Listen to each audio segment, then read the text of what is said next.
Hey everyone, welcome back to another episode of Real Estate Fanatics. I'm super excited today to talk a little bit about myself and what my upbringings were. What are some things that I've learned that helped us propel our team into great success as far as the way we define it. We're going to give you some tips and some nuggets that you're going to be able to take with you and apply to either your home life, to your business, that's going to really help you focus in on and be successful. One thing we want to do this week and moving forward is we're going to give you some value. So if you stick to the end of the video, we're going to give you some opportunities to sign up for some things that we've created, and we're going to just get out to you if you request it. So super excited about that. Before we begin, go ahead and click the subscription button, the notification bell, and we'd love to connect with you on future videos. So why did you stick around? I hope you want to learn some things, a little bit about who I am, what my upbringing was, kind of how that plays into who I am as a man, as a family man, as a business owner, and things of that nature. So without further ado, we're going to get into a little bit of that. So I was born and raised in Houston. My dad took us to Colorado when I was like 4 years old. Didn't really know anything different other than we were around a lot of family around that Houston, Texas area at the time. Anyways, that was kind of the first big life-changing event for me. Super cool. He got a job opportunity with a Fortune 500 company. They moved him up to Colorado. Ultimately, was kind of been born and raised throughout this whole area. Hard to believe I was a kind of a young punk in my high school days. I wasn't horrible, but I wasn't exactly the golden child either. But anyways, learned some things through there. Never been to jail, any of that stuff. But I didn't put my full efforts in high school. I just wanted to kind of check the box, get graduated. Happy I graduated. Then I basically, my dad was in the military and the Air National Guard side, so I got to kind of watch him and see how he handled life in certain circumstances. And my mom and dad were big influencers into my life, of course. My mom was always the super loving, caring, consoler, supporter. My dad was a little bit more like, hey, you gotta be a man, I'm gonna grow you up. And certainly he loved us, but he just had a little bit more of a style of, I'm gonna help you become a man. And ultimately I followed suit with him, and I got into the Air National Guard myself. So I was in the military.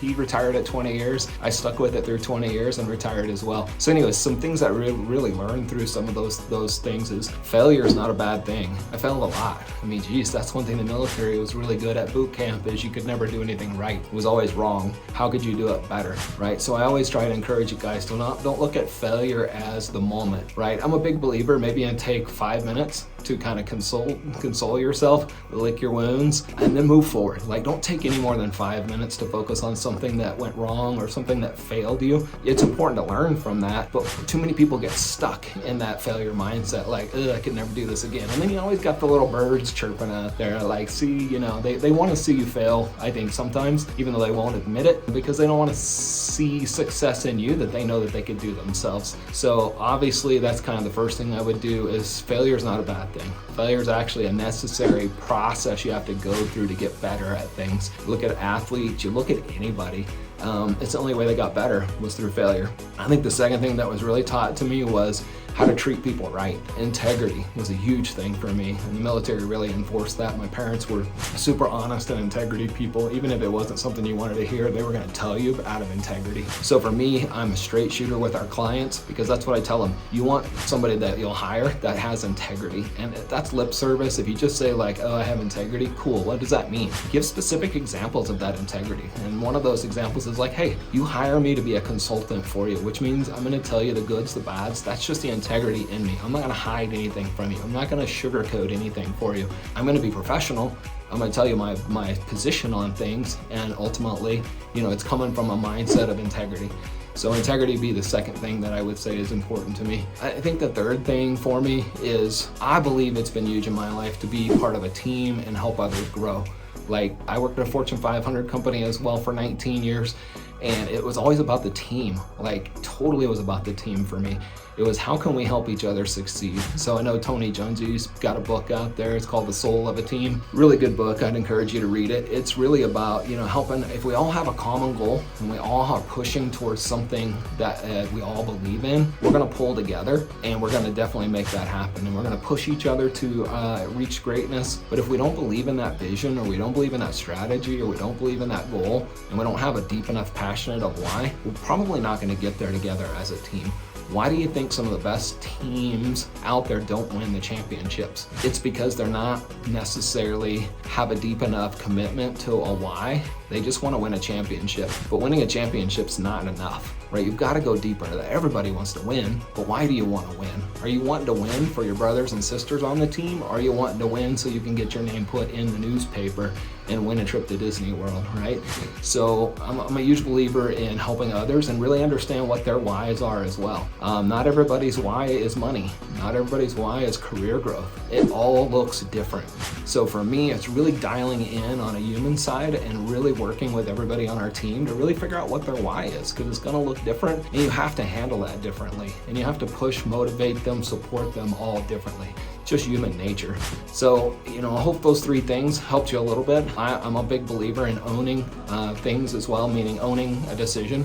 Like, you won't see me throw others under the bus. As a leader, I'm gonna own that decision. Even if I didn't make that decision, if somebody on our team made that decision, I'm the leader. I'm gonna own that. I'm gonna take accountability for that, and I'm going to not throw them under the bus. I'm totally gonna say, hey, we apologize. We're gonna do better. We learned something here, and we're gonna fix it for the future. Thank you for giving us the chance. And how are we gonna fix this? Then we get together as a team, and we figure out how to fix it, right? That's part of those failing forward moments.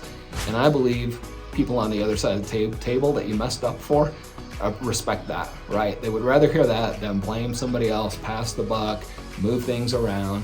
I'm just saying it's really important to own those decisions and be responsible for it and be okay with it, right? It's gonna be a letdown, but it feels so much cleaner and smoother, and there's a lot more respect when you just own that failure or that mistake. So those are kind of the 4 things that I wanted to kind of go over today. We'll probably go into some more of these things as we move down the road and do some future videos, but those 4 things that helped me as I was kind of raised and worked, and I'm at 50 years old right now, so got quite a few life lessons in there, both good, bad, different. So hey, I kind of told you if you stuck around for the whole video, we're gonna put down here that we're gonna, if you put in the comments that you want one of our buyer's guides, you want one of our listing guides, you want one of our relocation templates, just post down here in the comments and I'll be happy to have our team email it over to you. Also, if you want to reach out to me down below, you can reach out through a Calendly link. It's right here. And reach out to me and we'll schedule some time to chat. So thanks for sticking around for today's version of or session of the Real Estate Fanatics. And I hope you got some value out of this. Thanks.